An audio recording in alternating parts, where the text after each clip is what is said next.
Nabi katakan, kalau kau jadi imam, ringkaskan bacaan. Sekalinya jadi imam, baru mau takbir sudah lama memang.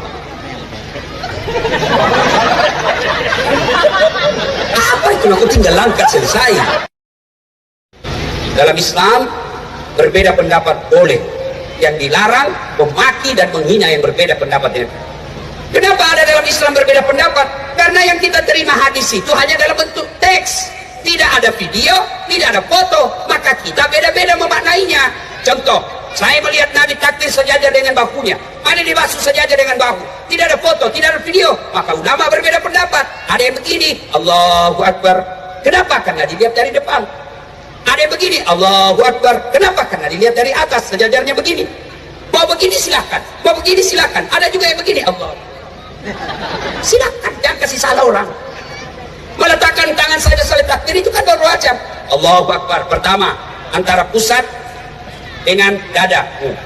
Yang kedua, Allahu Akbar di atas dada. Yang ketiga, Allahu Akbar di bawah perut, bukan di bawah sekali. Yang keempat, Allahu Akbar lurus. Umumnya orang Syiah dan Iran. Mana yang boleh? Boleh semua. Yang membuat kita maki-maki, kalau kita begini, kita kasih salah yang begini. Yang begini dia salahkan yang begini. Yang begini dia salahkan begini. Ribut kita. Mana yang salah Ustaz? Kalau kau pakai semua. Allah. Ah, salah itu bos. Nah, jelas ya?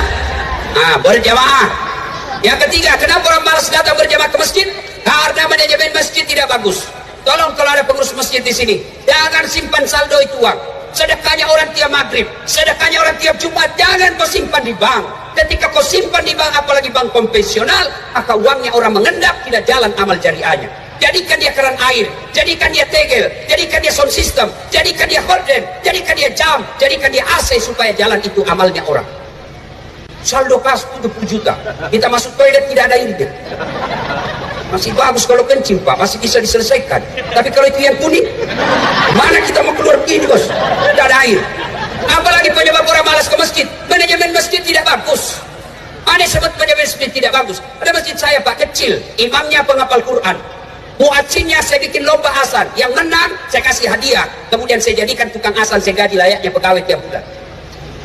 Kemudian penceramanya, belum ceramah saya sudah kirim honornya. Kalau dia khutbah Jumat di Jepang, Jumat ini saya sudah kirim honornya. Kasih naskahnya, kasih judulnya, kasih referensinya. Mic-nya bagus. Coba karpetnya tiap tahun kita ganti. Ini apa? Ramai orang datang ke masjid, merasa nyaman di masjid ini. Tidak bagaimana orang mau ke masjid, yang azan orang tua sudah pensiun. Sesak napas.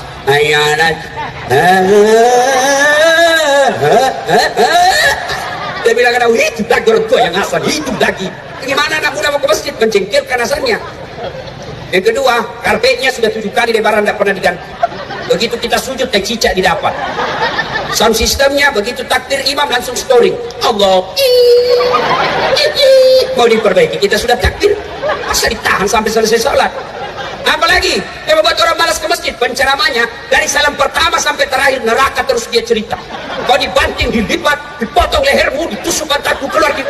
Dia bilang ada udah dosa ke masjid, bikin takut itu. Gimana orang mau ke masjid Pak? Padahal Al-Quran mengajarkan janji surga ancam neraka, janjinya 2 kali, ancamnya sekali. Dapat lagi imam, la haula wala quwwata. Mohon maaf Pak Ibu. Kadangkala ada imam yang membalik sunnah Nabi.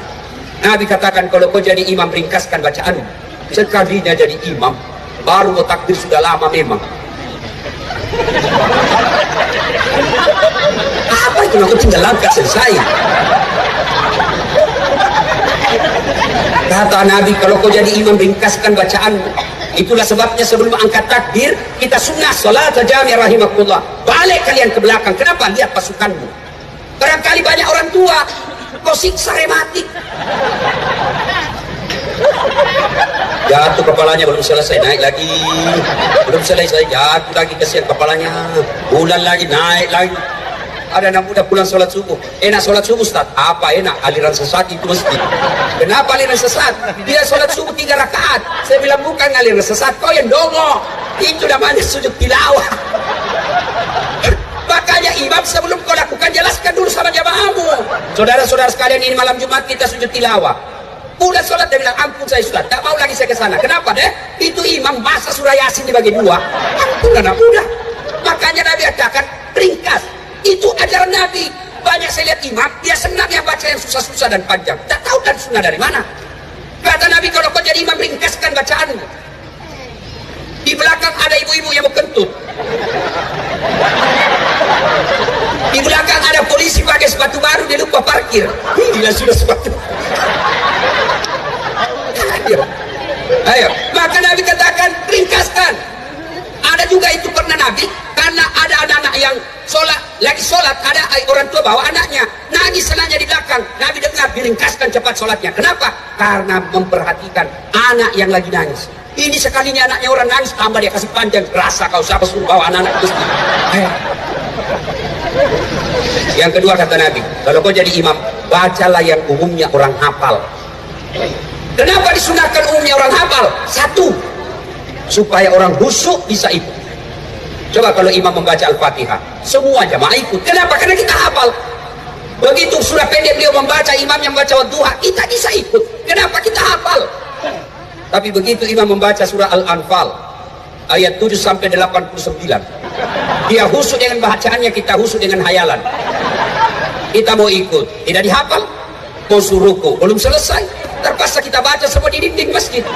Keadaan keuangan masjid Dok Semawe, aduh, belum selesai, sudah selesai kita baca satu papan, belum selesai kita baca lagi kalender Persatuan Guru Republik Indonesia cabang Aceh Utara.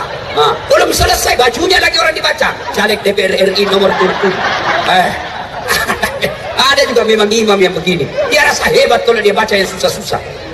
Yang kedua kata Nabi, dianjurkan membaca umumnya orang hafal. Kenapa? Supaya kalau kau salah ada yang bisa bantu. Coba kalau imam salah, dia baca Wadduha, ada yang bisa selesaikan.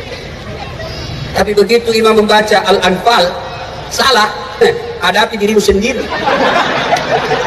Aduh, cerita Pak, cerita. Walau benar atau tidak. Anak pondok pergi hafal Quran, pulang diteslah dia di kampung. Kau jadi imam nak?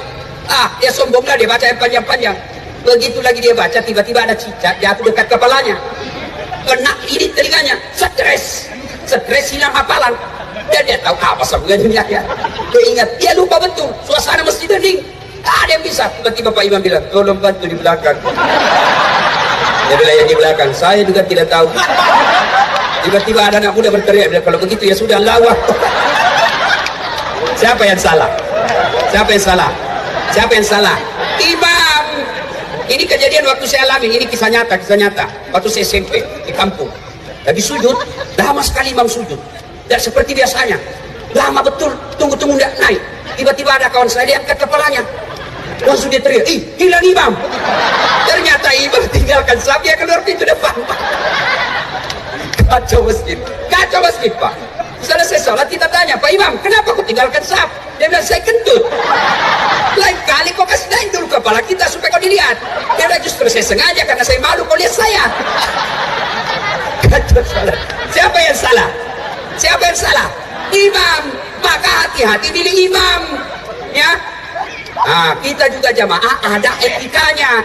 Jadi jamaah juga ada aturannya, ada tata keramanya. Satu, kalau kau jadi ke masjid berjamaah kata Nabi, pakai itu sikat gigi, itu sunnah.